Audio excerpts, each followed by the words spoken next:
Hi, welcome to Papa Ben Bedtime Story.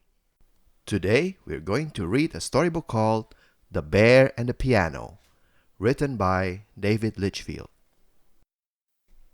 One day in the forest, a young bear cub found something he'd never seen before. What could this strange thing be? He thought. Shyly, he touched it with his stubby paws. The strange thing made an awful sound. So the bear left. But the next day he came back, and the day after that too, and for days and weeks and months and years, until, eventually, the sounds that came from the strange thing were beautiful, and the bear had grown big and strong and grizzly. When the bear played, he felt so happy.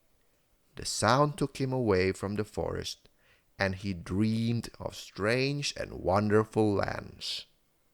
It wasn't long before the other bears in the forest were drawn to the clearing. Every night, a crowd gathered to listen to the magical melodies coming from the bear and the strange thing.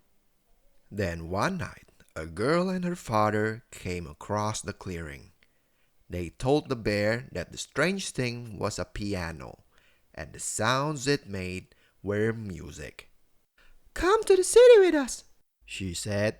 There is lots of music there.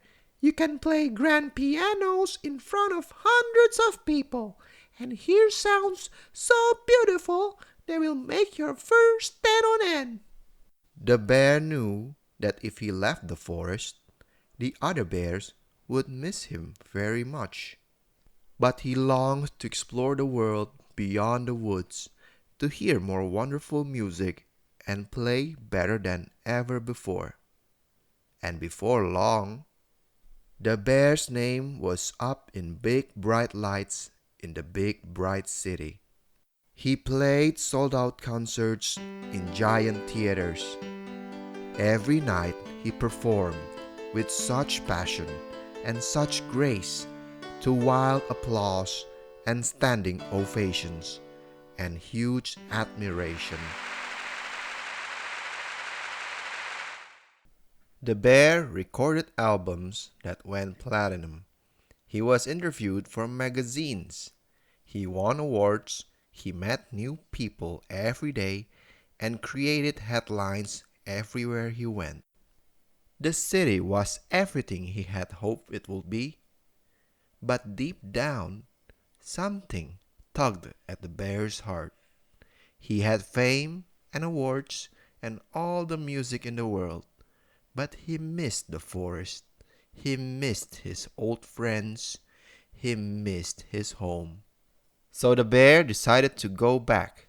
He speedily crossed the river and excitedly bounded into the forest. He couldn't wait to tell his friends about his time in the city. But when the bear reached the familiar clearing, it was empty. No piano, no bears, no anything. The bear started to worry that his friends had forgotten him, or that they were angry that he had left them behind. Then a friend stepped into the clearing. Hello, Cried the bear.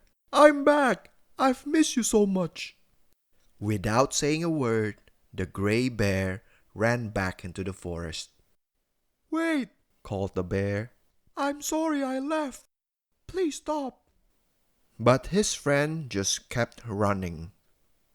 The bear stumbled after him, moving deeper and deeper into the forest, until he saw something that made his fur stand on end. For the bear had not been forgotten. His friends weren't angry, but proud. The bear realized that no matter where he went or what he did, they would always be there, watching from afar. They had even kept the piano safe in the shade, ready for his return. So after the bear had told his friends about his life in the city and the many concerts he had played, he sat down to play once more, this time for the most important audience of all, the end.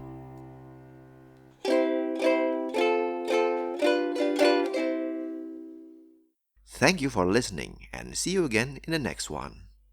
Bye.